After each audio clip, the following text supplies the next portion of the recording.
todos, primero agradeceros mucho que hayáis venido a acompañarme porque pues, es un milagro que, bueno, pues que con las cosas que se publican y con los libros que todos tienen por leer, tenemos todos por leer y tal, pues dediquéis algo de tiempo a venir aquí a estar conmigo. O sea que para mí es muy emocionante que lo que estéis aquí conmigo y os lo quiero agradecer lo primero. Después deciros que yo no soy un tipo poco convencional, o sea, no tengo, ni siquiera me creo que yo sea un escritor de verdad. O sea, yo he acabado escribiendo porque, bueno, porque estoy rodeado de escritores desde que era chaval y porque todos mis amigos son escritores y porque hay mucho más que leer en esta vida y probablemente pues la lectura te lleva siempre a escribir, pero no me tomo muy en serio como escritor. A mí lo que me gusta de verdad es leer,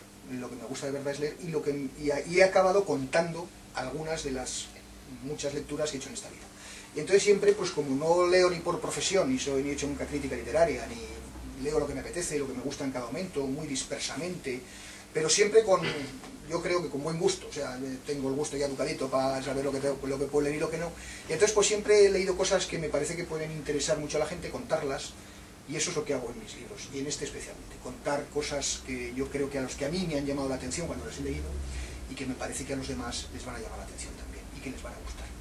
Entonces yo cuento historias, cuento lo que ha hecho José Domingo, cuento las cosas que me han llamado la atención de los libros, las historietas que me han llamado la atención, los personajes que me llaman la atención, y todo, pues, como soy poco solemne, pues de una forma, pues es decir, no pretendo nunca quedar como el gran intelectual que solo habla de los grandes autores, ¿no? Pues yo hablo de Jorge Puyó, porque me acuerdo de Jorge Puyó, del ansotano que vistió, fue el último ansotano que vistió el traje de ansotano hasta que murió, pues me acuerdo de él y digo, bueno, pues voy a contar la historia de Jorge Puyó. Y a lo mejor, pues naturalmente, algunos amigos de Gregorio Morán y otros, gentes de fuera que han recibido el libro ya, que me han escrito, que les gustaba mucho, y dicen, pero claro, es que hay mucho Aragón ahí, como diciendo, si no metieras tanto rollo de Aragón, esto fuera de Aragón estaría mejor.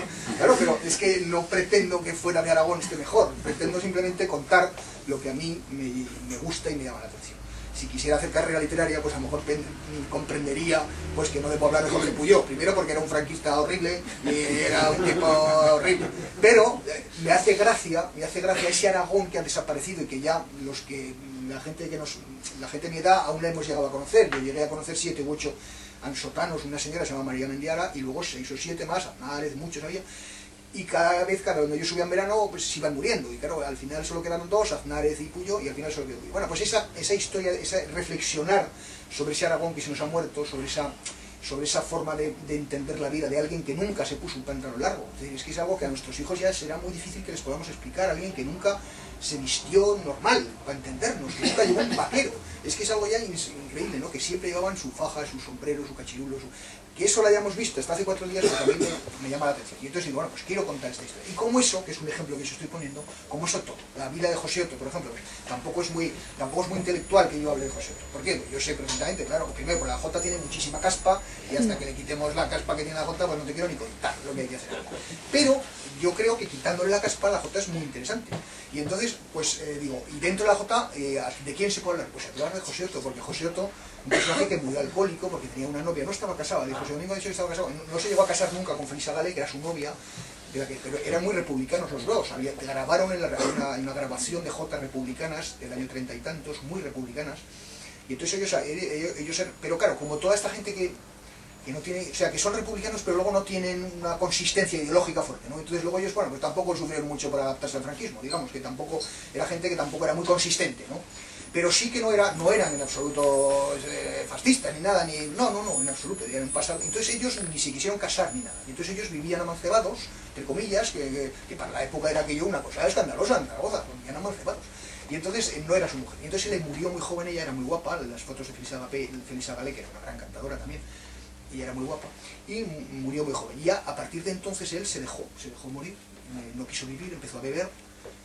Me contaba el del Pascualillo, que es un bar que hay en el Tubo, que no sé si conocéis, me contaba el del Pascualillo que había días que lo invitaban, claro, como era un personaje famosísimo en la ciudad, pues todos lo invitaban, José, ven aquí, y entonces había días que se tomaba 50 y 60 vermuts, él tomaba vermut, 50 o 60, entonces estaba absolutamente alcoholizado. Entonces él murió pobre. Ahora, este es un homenaje a la Bordeta.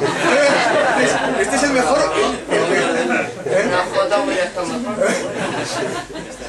Eso en el caso de César Pérez López es un milagro. Y bueno, y entonces pues él se dejó morir. Bueno, pues esas historias que a lo mejor son difícilmente exportables y difícilmente no se pueden rentabilizar si uno quiere convertirse en un intelectual de verdad y todo eso, ¿no?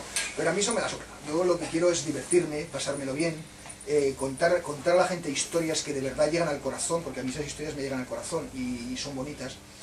Y eso es lo que hago. Como me gusta mucho la literatura, pues se hablan de muchos escritores, como me gusta, como tengo un sentimiento por lo aragonés también muy acentuado, se habla mucho de Aragón, de personajes aragoneses, como tengo en los altares la amistad, porque yo soy un hombre que cultiva mucho la amistad, que cuida mucho a sus amigos y que no ha perdido nunca un amigo y creo que tengo muchos amigos, pues también escribo mucho de mis amigos y les hago homenajes a mis amigos, a los vivos, a los que no están vivos, a los que se han ido, a los que están...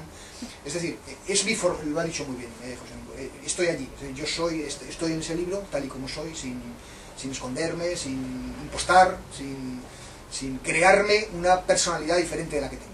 Soy así y en el libro, cualquiera que lo lea verá realmente cómo soy. A mí me gusta mucho... Aragón y me gusta mucho Huesca.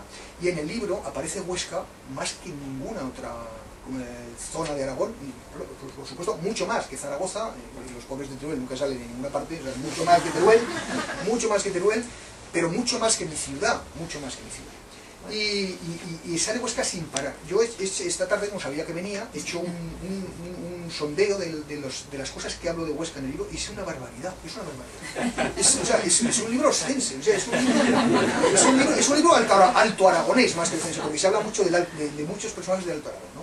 Se habla de Vicente Monclús, que era un comunista de Abiego, que se fue que estaba aprendiendo a volar, estaba en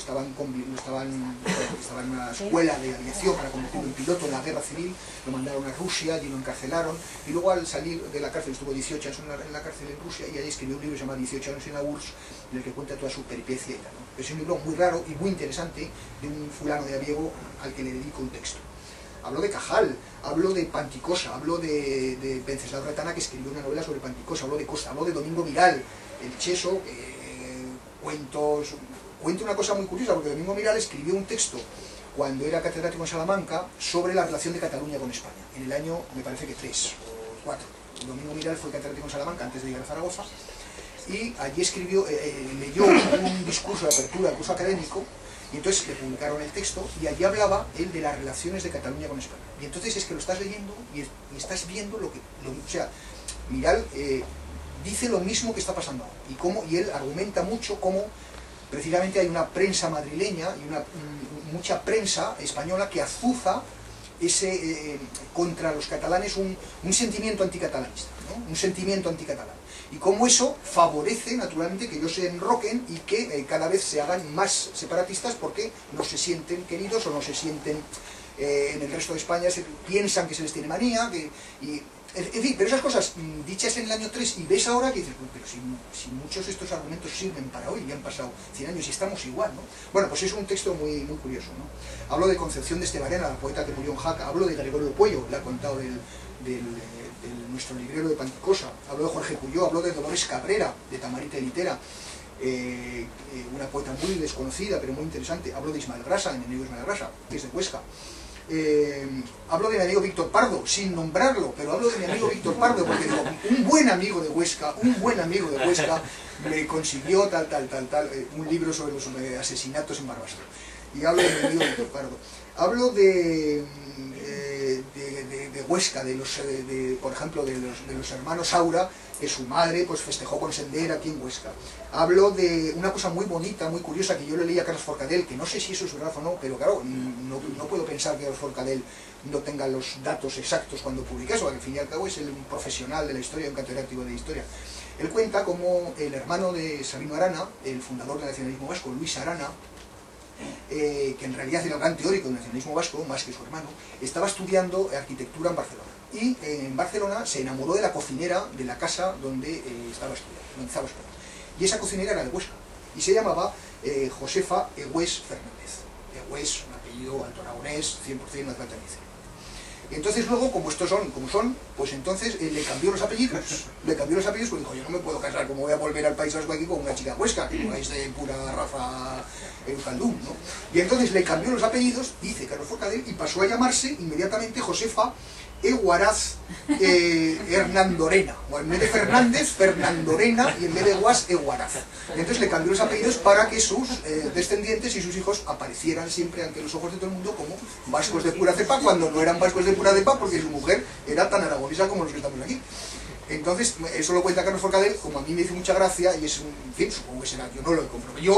Yo tengo que decir, yo no soy un investigador, claro, que no vivo de investigar, no soy investigador, no estoy en la universidad, no cobro por eso, yo leo. Y si yo lo he leído esto, naturalmente lo tiene publicado Carlos Forcadell. Yo confío que esto es así, porque claro, es que es muy fuerte que sea así, que le cambies una apellido a tu mujer porque se te pongan los bigotes, es absolutamente demencial. Y luego habla mucho de ese nacionalismo etnicista y peligroso que a nadie nos gusta, ¿no? Entonces habla mucho de ese nacionalismo etnicista peligroso, ¿no? Si eso es verdad, pues que lo será, porque Carlos Forcadell no se hablo de una farmacéutica de Fons que se llama Irene Montroset, que inventó la mercromina, es decir, la inventora de la mercromina era aragonesa de Fons. Hablo de Alejandro Libán, a quien George Borrow cita en ese libro maravilloso que se llama La Biblia en España. Hablo de Jesús Arnal, desde luego, de Candassos y de Timoteo Cayén, su amigo anarquista de la CNT, que le salva la vida a un cura porque eran amigos de pequeños y porque era buena persona, y Timoteo Cayén dice, no, por mucho que sea cura, aunque yo sea de la columna de Urruti, a este tío le salvo la vida porque es bueno. Es decir, esos gestos, lo mismo que ha dicho don José Domingo, esos gestos de bonomía de tanta gente, ¿no? Hablo de Francho Nagore, de su primer libro, lo ha dicho. Hablo de Ángel Samblancat, Grauxino, que escribió La Casa Pálida en la cárcel Modelo de Barcelona. Hablo de Francisco Codera, uno de los más grandes arabistas aragoneses, no aragoneses, aragoneses sería fácil porque no ha habido muchos arabistas, uno de los grandes arabistas españoles del siglo XX, ¿no? Que era de Fons. En fin, que ya veis, o sea, a lo mejor he sacado 20 o 25 referencias a Huesca de un total de ciento y poco más textos, o sea, casi un 20% de artículos hablan de Huesca, lo cual es una cosa, me he quedado alucinado, porque claro, esto no está buscado, esto, cuando yo lo escribía, pero claro, luego al venir a Huesca y mirarlo, digo, pero si no hago más que hablar de Huesca. ¿Pero esto qué es? ¿Esto qué es? Y quería contaroslo, nada más. Os agradezco mucho que hayáis estado conmigo, y si alguien quiere leerlo, pues yo creo que no se va a aburrir mucho, la verdad. Creo que aburrirse no se aburre. Gracias por todo.